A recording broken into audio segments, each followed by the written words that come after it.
Isinusulong ng Meralco ang paghihigpit sa mga rooftop solar installation na posible mo nang magdulot ng sunog kung hindi maayos na magawa.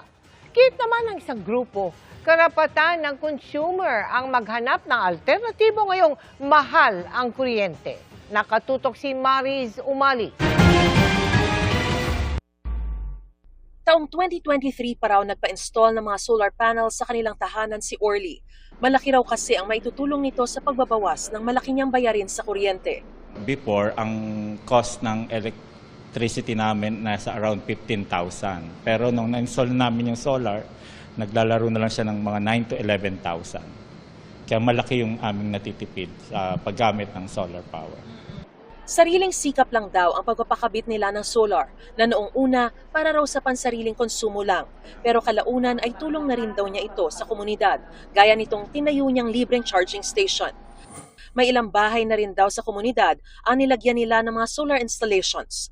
Kaya hindi siya sang-ayon sa panawagan ng Meralco na magkaroon ng mas mahigpit na regulasyon at technical standards para sa mga rooftop solar installations. Karapatan ng consumer na pumili kung anong klase ng sources of energy ang gusto niyang gawin. Ganito rin ang sentimiento ng Power for People Coalition. Walang otoridad doon ng Meralco. And the Senate and the government should not provide those powers to Meralco. Paliwanag ng Meralco, hindi nila hinihiling ito para pigilan ng mga residente na maghanap ng alternatibo at mas murang source ng kuryente. It's primarily a safety issue. Isang maling instalasyon may result to accidental fire.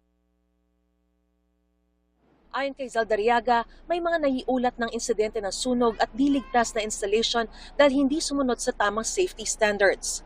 Dagdag pa niya, karamihan sa mga tinutukoy na guerrilla installations ay walang mga kaukulang permit at safety inspections mula sa mga lokal na pamahalaan. Nandito kami para tumulong na umusbong itong mga rooftop solar installations as long as it is done properly, safely, and in consonance with government regulations. We vehemently oppose yung ganong terminology that was used by Meralco pertaining to yung mga initiatives ng mga households para mag-reduce ng kuryente nila na term as guerrilla to fend off high prices of electricity coming from Meralco. Sa kasalukuyan ay saklaw ng lokal na pamahalaan at mga existing building at electrical codes ang usaping pangkaligtasan, bukod pa sa regular na monitoring para sa fire safety ng Bureau of Fire Protection.